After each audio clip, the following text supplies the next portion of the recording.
Selamat datang di channel Mapel kita dari guru untuk masa depanmu. Kali ini kita akan membahas mata pelajaran informatika kelas 7 bab 5 jaringan komputer dan internet. Apa itu jaringan komputer? Jaringan komputer ialah dua atau lebih perangkat yang saling terhubung untuk berbagi data dan sumber daya.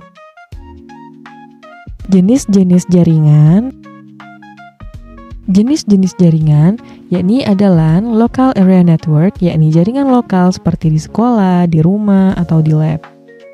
Kemudian ada WLAN, yakni wireless local area network. LAN versi wireless, ya ini yang kita sering sebut dengan Wi-Fi. Kemudian ada MAN, Metropolitan Area Network, yakni jaringan antar gedung satu kota. Kemudian ada WAN, Wide Area Network, cakupannya luas banget, seperti antar kota, antar negara, atau bahkan seluruh dunia internet global itu juga WAN. Kemudian ada PAN, Personal Area Network, yakni jaringan kecil antar gadget kamu sendiri seperti HP, smartwatch, dan headset. Kemudian SAN, Storage Area Network, yakni jaringan penyimpanan data besar, dipakai di perusahaan besar biasanya. Cara terhubung ke internet.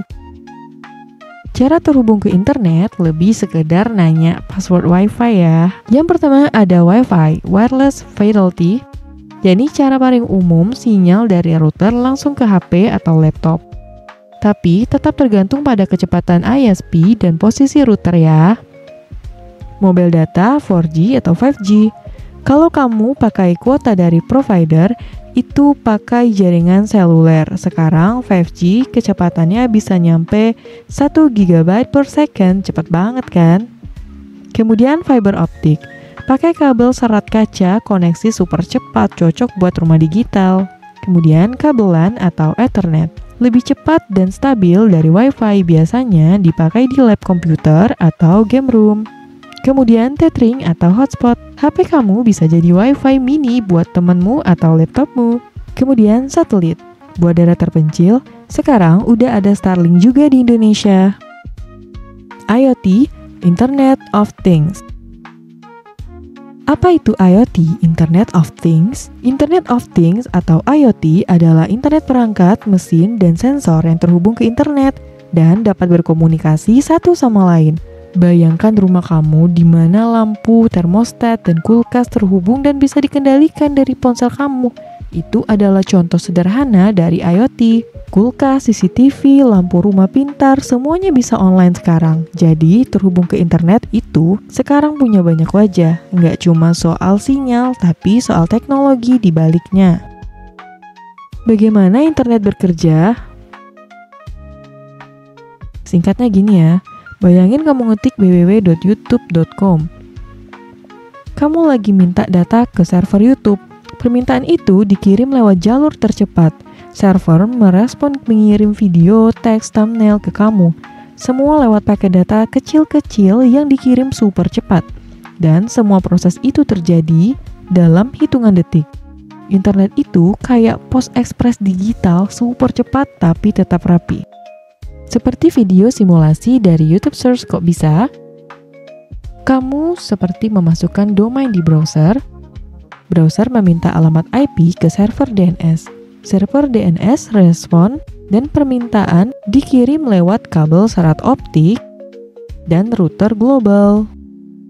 Server pusat menerima data, memproses dan mengirim balik paket data, paket lewat jalur yang berbeda ke perangkatmu. Router lokal atau BTS konversi sinyal ke bentuk yang bisa ditangkap perangkatmu. Paket disusun ulang dan kemudian data tampil. Manfaat jaringan dan internet yang kamu pakai setiap hari tanpa disadari. Seperti belajar jadi fleksibel, bisa akses materi dari mana aja, kerja bareng lebih mudah dengan Google Docs, Zoom, penyimpanan jadi aman dan praktik dengan Google Drive, OneDrive. Rumah juga jadi pintar dengan IoT, bantu kamu kontrol rumah cuma dari HP. Akses informasi tanpa batas, mau belajar apapun tinggal buka YouTube. Kamu juga udah hidup di era dimana semua bisa asal connect. Risiko penggunaan internet. Hal-hal yang dapat menjadi resiko dalam penggunaan internet. yakni seperti hoax atau disinformasi. Jangan telan mentah-mentah berita viral. Kemudian kecanduan gadget, main 8 jam sehari tanpa sadar. Kebocoran data pribadi karena klik link yang enggak jelas. Cyberbullying, perundungan digital yang efeknya nyata. Jejak digital abadi, postingan zaman SMP bisa muncul waktu kamu daftar kerja nanti. Agar aman berinternet, kita bisa mengaktifkan two-factor authentication buat semua akun penting. Jangan pakai wifi publik tanpa VPN. Jangan klik link dari orang yang nggak kamu kenal. Jangan sembarang isi data pribadi. Gunakan password unik, jangan 123456 ya. Jaga etika, jangan asal komentar, jangan nyebar screenshot orang atau sebar-sebar berita hoax. Teknologi itu netral.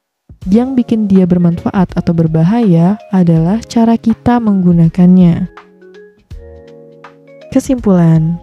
Berikut adalah kesimpulan dari materi yang kita pelajari dari video kali ini. Sekarang AI makin canggih, jaringan makin cepat, gadget makin murah. Tapi justru karena itulah kita nggak boleh cuma jadi pengguna pasif. Kita harus jadi pengguna bijak, kreatif, dan bertanggung jawab. Terima kasih telah menonton videonya sampai habis. Jangan lupa support terus channel Mapel kita dengan like dan subscribe. Sampai jumpa di video selanjutnya.